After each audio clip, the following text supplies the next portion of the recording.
Assalamualaikum warahmatullahi wabarakatuh. Bismillah, alhamdulillah, wassalatu wassalamu ala rasulillah, la nabiyya ba'dah. Asyhadu an la ilaha illallah wa asyhadu anna Muhammad Rasulullah amma ba'du. Sahabat Jernihati TV yang dimuliakan oleh Allah, jangan lupa untuk selalu bersyukur atas segala nikmat yang sudah Allah berikan kepada kita. Sedikit, banyak, besar, kecil, semuanya kita syukuri. Hujan kita bersyukur, panas kita bersyukur, apapun keadaannya yang Allah berikan kepada kita, kita selalu bersyukur. Kita husnudzon kepada Allah Subhanahu wa taala. Dan insya Allah karena kesyukuran kita, nikmat-nikmat itu akan ditambah oleh Allah Subhanahu wa taala.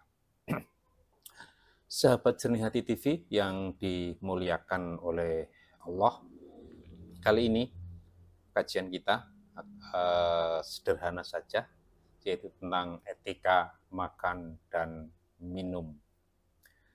Sahabat Jernihati TV yang dimuliakan oleh Allah, akhlak di dalam Islam bagian yang tak terpisahkan dari Islam itu sendiri, sebagaimana akidah, sebagaimana yang lain-lain, muamalah termasuk juga. Jadi akhlak bagian yang tak terpisahkan dari ajaran Islam.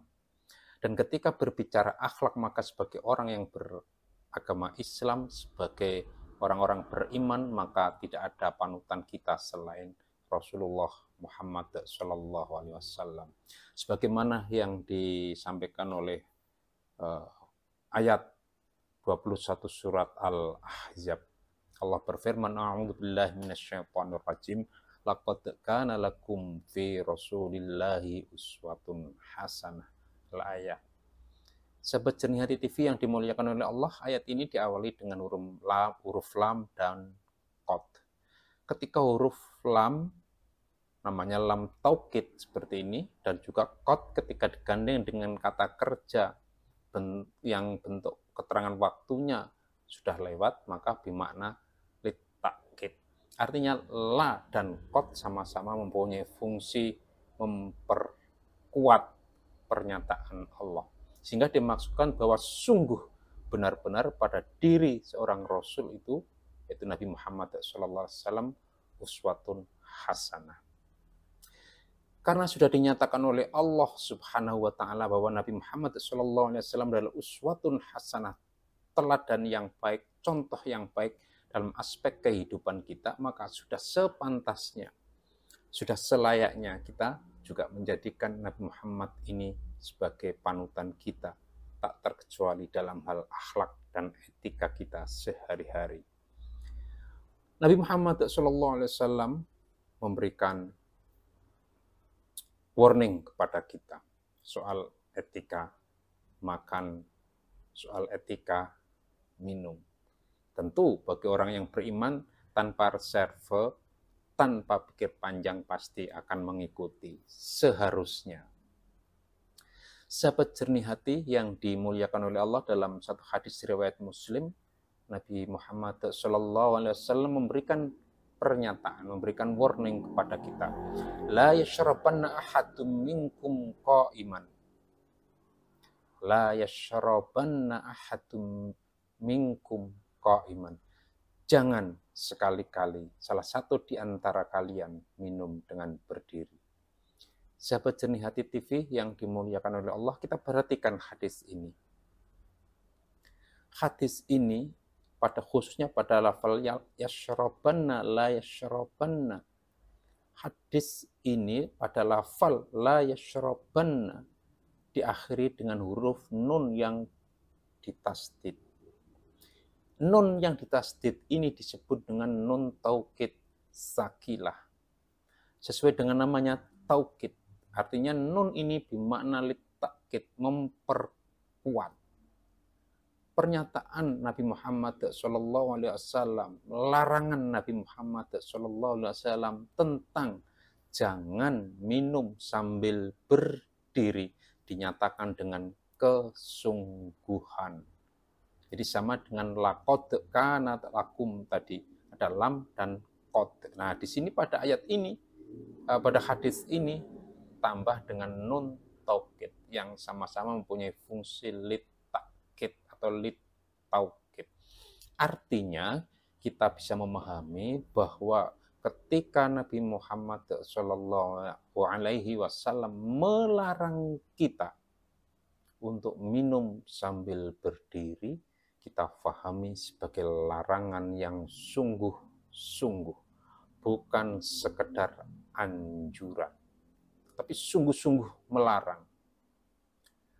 Bukan kapasitas saya berbicara perspektif kesehatan, apa dampak kesehatannya, bukan kapasitas saya. Tapi saya bisa menjelaskan bahwa sesungguhnya Rasulullah benar-benar melarang kita untuk melakukan itu. Seperti banyak kita lihat kasus-kasus kita banyak melakukan acara-acara atau kegiatan-kegiatan yang ketika minum, ketika makan, menggunakan standing party, sambil berjalan, sambil berdiri, dan lain sebagainya, di tempat-tempat hajatan yang di gedung, resepsi pernikahan, atau acara-acara yang lain. Banyak yang melakukan makan dan minum sambil berdiri. Ini sesungguhnya bertentangan dengan hadis ini, sahabat Jernih Hati TV yang dimuliakan oleh Allah. Sebagai orang-orang yang beriman yang menjadikan Rasulullah Muhammad SAW sebagai panutan, tentu semestinya tidak melakukan itu. Karena Rasulullah melarang dengan larangan yang ada kesungguhan di situ, ada nun taukid sakilahnya, gitu ya.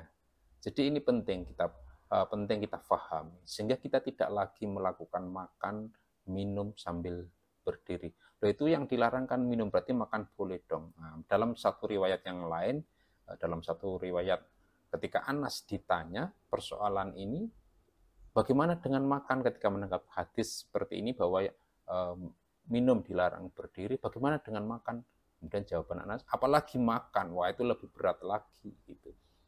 Jadi ini penting kita pahami, sahabat Jernih Hati TV yang dimuliakan oleh Allah. Biasakan, jadikan kebiasaan dalam keseharian kita untuk makan dan minum dengan duduk, bukan dengan berdiri. Saat kita menghadiri resepsi di gedung misalnya, ketika memang di situ tidak ada kursi untuk duduk saat kita harus makan, saat harus minum, menikmati hidangan. Kalau saya pribadi selalu mencari tempat di pojok atau dimanapun yang saya bisa duduk, meskipun harus, mohon maaf dalam bahasa Jawa disebut ngelemprak, lesehan misalnya. Ini jauh lebih penting daripada kita menentang larangan Nabi Muhammad SAW seperti yang ada dalam hadis ini, untuk tidak minum dengan berdiri, untuk benar-benar tidak minum dengan berdiri. Bagaimana? Semua terserah sahabat Jernih Hati TV. Apakah kita menerima dengan hadis ini? Apakah kita menolak hadis ini? Terserah. Tapi semestinya kita menerima apa yang disabdakan oleh Nabi Muhammad SAW. Pasti ada hikmah. Pasti ada sesuatu yang positif ketika kita melaksanakan apa yang disampaikan oleh Rasulullah SAW. Pasti ada dampak negatif ketika kita menentang apa yang disampaikan oleh Rasulullah SAW. Artinya, ketika kita makan dan minum sambil duduk, pasti ada sisi positifnya yang saya tidak bisa menjelaskan dari sisi kesehatannya. Pasti ada sisi negatifnya ketika seseorang makan dan minum sambil berdiri. Jadi kita pahami seperti itu. Ada hikmah, ada pelajaran yang luar biasa. Maka dari itu, lakukan seperti yang disabdakan oleh Rasulullah SAW, agar hidup kita selaras dengan apa yang telah dilakukan oleh Rasulullah SAW. Jika kita tidak bisa melakukan yang besar, maka paling tidak kita bisa melakukan dari hal yang kecil, semisal urusan makan dan minum, yang itu kita lakukan sehari-hari.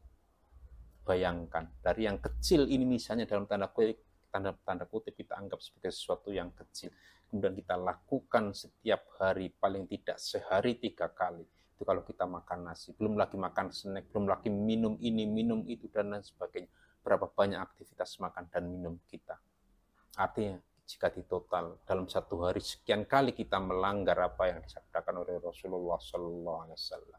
Kalau dalam satu pekan kita total menjadi berapa? Kemudian kalau kita total dalam 1 bulan, dalam 1 tahun, berapa banyak pelanggaran yang kita lakukan dari satu urusan makan dan minum. Maka dari itu penting sekali bagi kita. Etika menjadi sangat penting karena etika itu akan membuat kita manusia menjadi tetap manusia, berbeda dengan hewan. Maka mari kita junjung tinggi akhlak Islami. Semoga bermanfaat. Wassalamualaikum warahmatullahi wabarakatuh.